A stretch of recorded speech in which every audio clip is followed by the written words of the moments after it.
सर्वांना ख्रिस्तात सलाम।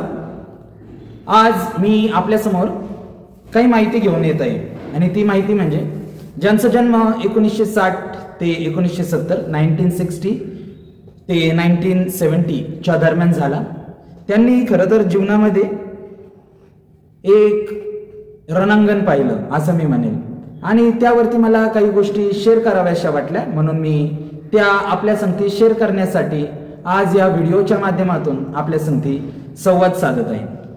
1960 ते 1970 मध्ये ज्यांचा जन्म झाला त्यांनी 1971 मध्ये भारत पाकिस्तान युद्ध झालं, ते भारत पाकिस्तान युद्ध इंडो पाक वॉर हे त्यांनी पाहिलं म्हणजे अनुभव घेतला। ज्या घडामोडी झाल्या त्या त्यांना अनुभवायला मिळाल्या, जरी ते वयाने लहान असतील तरी देखील त्यांच्या समोर ही गोष्ट झाली 1971 साली। नंतर 1975 साली आणीबाणी म्हणजेच एमर्जन्सी लागू झाली आणि एमर्जन्सी ही 21 महिने लागू होती। जर आपण डेट पाहिली 25 जून 1975 ते 21 मार्च 1977 म्हणजे 21 महिन्याचा कालावधी एमर्जन्सी होती, म्हणजे त्यांनी आणीबाणी देखील अनुभवली, तो काळ देखील त्यांनी अनुभवला जो की कठीण काळ असा होता। त्यानंतर 1984 साली इंदिरा गांधी यांची हत्या झाली आणि त्या कारणाने देशभर अशांतता पसरली। इंदिरा गांधी यांची हत्या झाल्या कारणाने देशभर अशांतता पसरली आणि दंगे देखील खूप जास्त प्रमाणामध्ये होऊ लागले। हे 1984 साली झालं। त्यानंतर काही काळ जात नाही तर 1989 ते 1992, परत एकदा सांगतो 1989 ते 1992 मंडळ आयोग आला। त्यानंतर रिझर्वेशनसाठी आंदोलन होऊ लागले खूप जास्त प्रमाणामध्ये, याच काळामध्ये आंदोलन रिझर्वेशनसाठी होऊ लागले।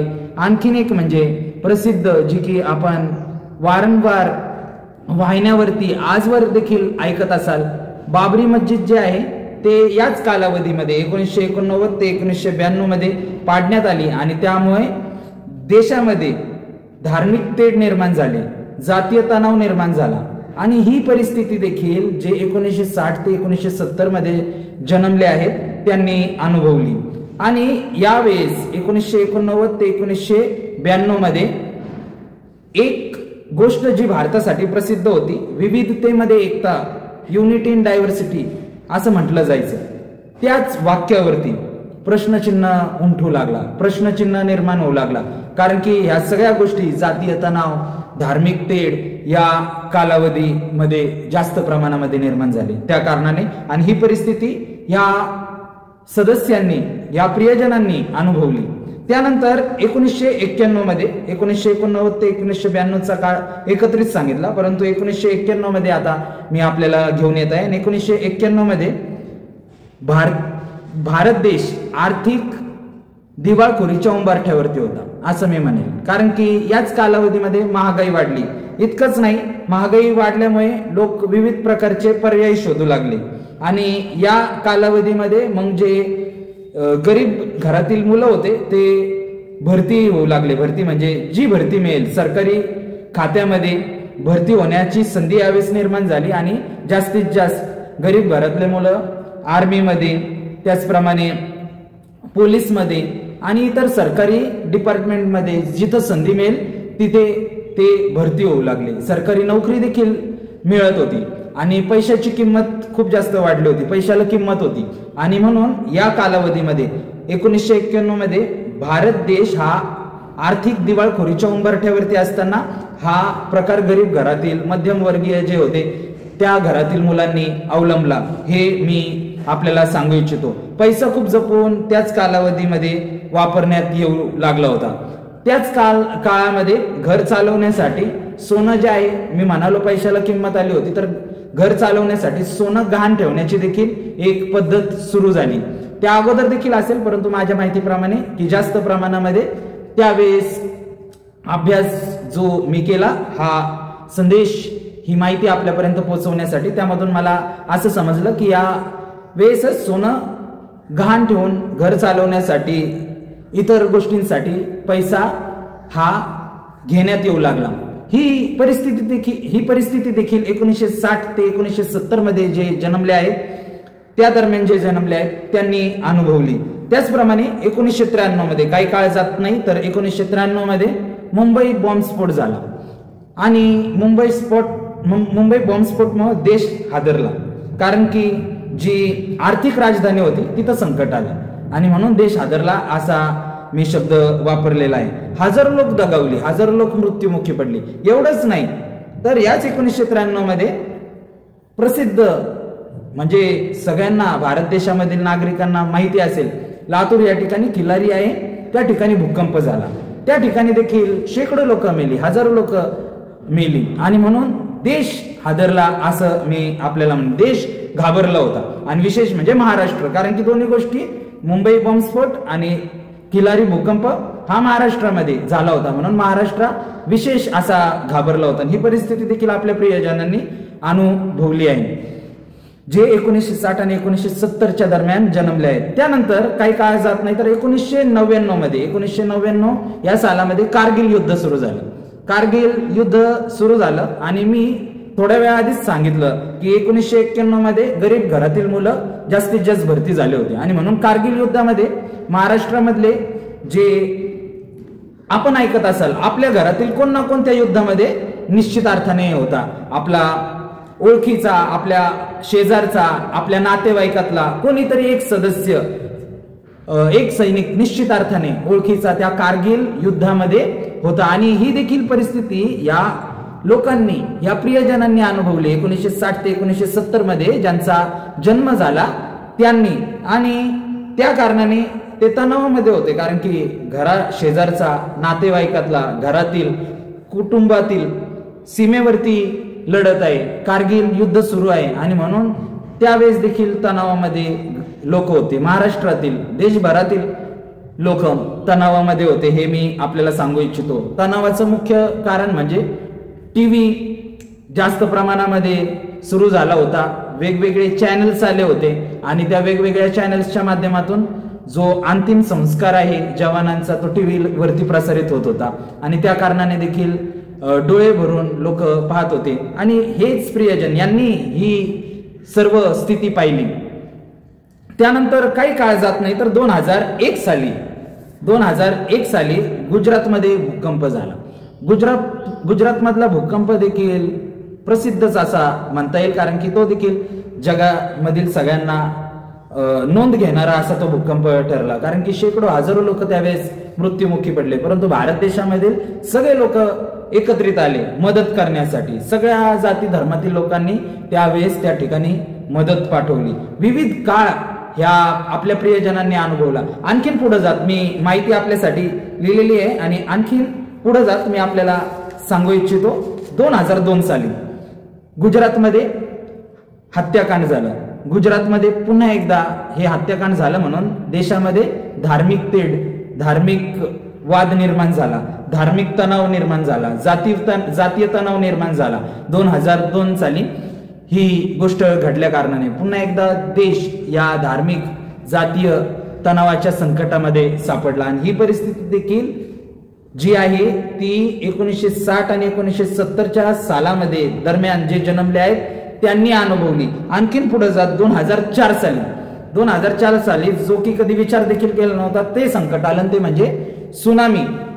खूप मोठमोठ्या उंच बिल्डिंग ज्या आज आपण पाहतो तितक्या उंचीच्या लाटा येऊ लागल्या, त्यामध्ये शेकडो लोक मेले. आणि यावेळेस देखील वृत्तवाहिनी, वृत्तपत्र याच्या माध्यमातून ही माहिती या प्रियजनांनी अनुभवली, काहींनी त्याचा अनुभव घेतला. हे मी यासाठी सांगत आहे कारण की विविध संकट ह्या प्रियजनांनी अनुभवली आहेत. आता पुढे चालत परत एकदा काही 2004 साल जात नाही, काही काळ जरा चांगला तर लगेच 2008 साली 26/11 मुंबई बॉम्बस्फोट झाला. मुंबईमध्ये एक बॉम्बस्फोट झाला, विविध ठिकाणी बॉम्बस्फोट त्यावेळेस झाले.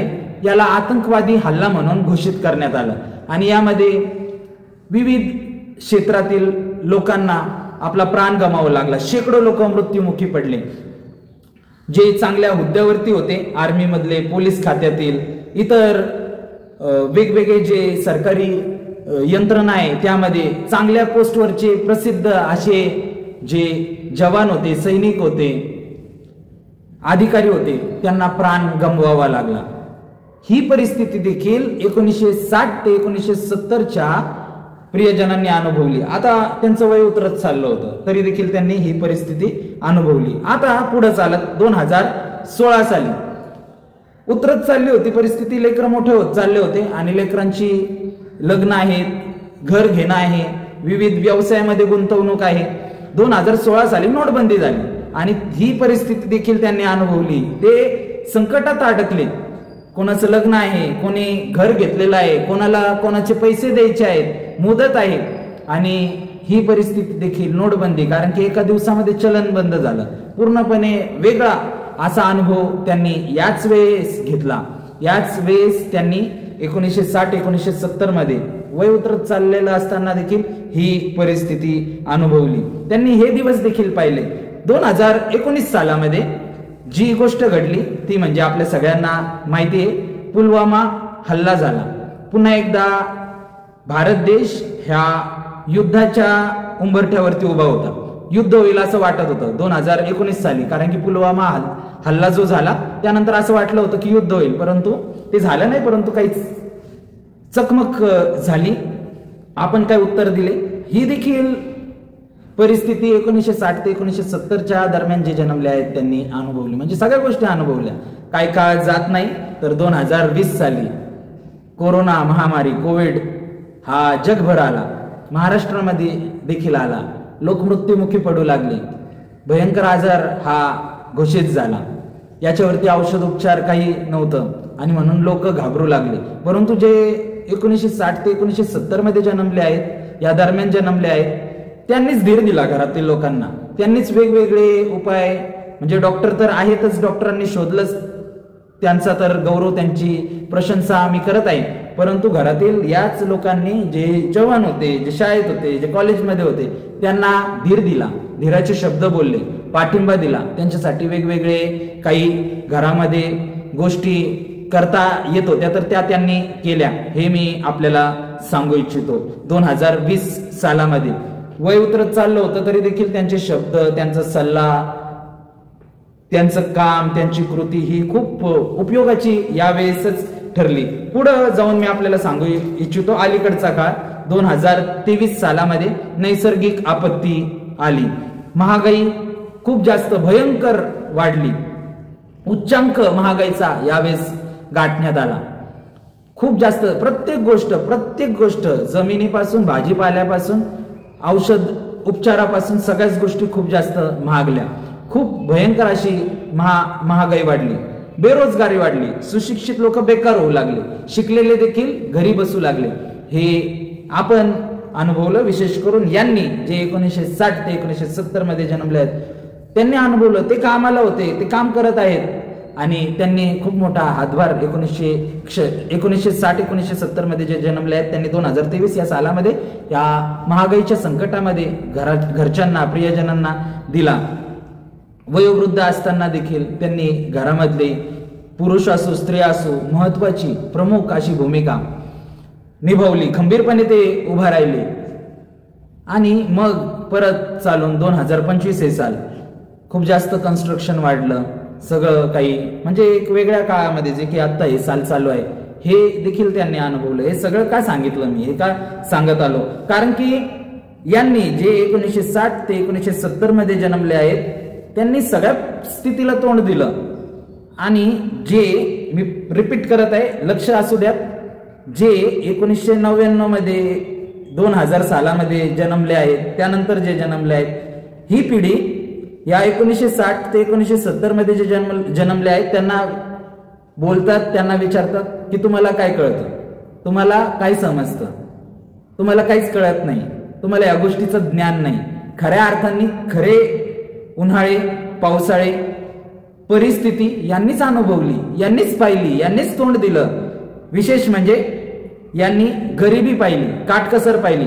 पैसे वाचवण्यासाठी मी म्हणालो की पैशाला किंमत आली, तर खऱ्या अर्थाने त्यावेळेस पैशांना किंमत आली होती आणि म्हणून ते पैसे जपण्यासाठी, तो पैसा घरामध्ये लेकरांच्या शिक्षणासाठी उपयोगी होण्यासाठी 5-5 किलोमीटर, 10-10 किलोमीटर पायी प्रवास केला.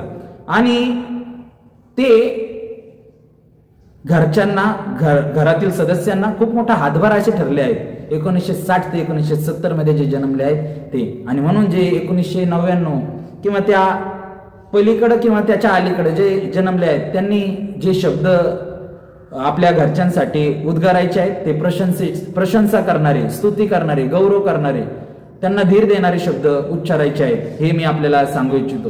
कारण की यांनी खऱ्या अर्थाने या लोकांनी जे जुने आहेत 1960 1970 त्या अगोदरचे देखील, परंतु इतकी माहिती मला नाही, परंतु जे ऐकलं त्यामधून मी हा संवाद आपल्या समोर केलेला आहे. 1960 1970 मध्ये जे जन्मले आहेत त्यांनी खऱ्या अर्थाने ग्राउंड लेवलवरती दुःख पाहिलं, मृत्यू पाहिली, त्याला तोंड दिलं, प्रत्येक परिस्थितीमध्ये खंबीरपणे हिंमत धरून, धीर धरून उभा राहिली. आणि जी नंतरची पिढी आहे त्यांनी काय बघितलं, फेसबुक, व्हॉट्सअप, युट्यूब, गुगल आणि याच्यावरचीच माहिती ते 1960 1970च्या दशकातील लोकांना देतात, प्रियजनांना देतात आणि म्हणतात की तुम्हाला काय कळतं, तुम्हाला काय माहिती आहे. आणि म्हणून खऱ्या अर्थाने म्हणता येईल ते झुंजले. 1960 ते 1970 मध्ये जे जन्मले आहेत ते झुंजले. आणि म्हणून या व्हिडिओच्या माध्यमातून मी आपली स्तुती करू इच्छितो, मी आपली प्रशंसा करू इच्छितो, मी चांगले शब्द आपल्यासाठी बोलू इच्छितो की तुम्ही मोठे योगदान या देशासाठी आणि आम्हासाठी दिलेलं आहे. आणि म्हणून धन्यवाद देखील आपल्याला बोलू इच्छितो, तुमचे आभार मानू इच्छितो. आणि त्यांना देखील सांगू इच्छितो जे 1999 त्यानंतर किंवा त्याच्या अलीकडे जन्मले आहेत, त्या पलीकडे जन्मले आहेत, त्यांना सांगू इच्छितो उच्चाराचे शब्द जे आहेत ते चांगले. निश्चित अर्थाने जो राग आहे, मी देखील काही खूप जास्त वयोवृद्ध नाही, परंतु मलाही राग, इतर जे शब्द आहेत ते कधी कधी बोलण्याचा मोह आवरत नाही, परंतु आपण यांना नेहमी आदर दिला पाहिजे. कारण की या लोकांनी खऱ्या अर्थाने आपली संस्कृती जपली आहे, आपला निसर्ग जपला आहे, आपलं घर जपलं आहे, आपल्याला जपलं आहे. आणि म्हणून त्यांना आपण खऱ्या अर्थाने रिस्पेक्ट देण्याचा यावेळेस निर्धार करू. या छोट्याशा माहितीद्वारे प्रभू परमेश्वर या गोष्टी करण्यासाठी तरुण पिढीला मदत करू. हा छोटासा संदेश मी आपल्या समोर पोहोचवलाय. आणि या छोट्याशा संदेशाद्वारे हा संवाद जो आपल्या समती साधला आहे निश्चित अर्थाने आपल्याला आवडला असेल. आपल्याला हा कसा वाटला कृपया करून कमेंटमध्ये जरूर सांगा. धन्यवाद. थँक्यू. God bless you.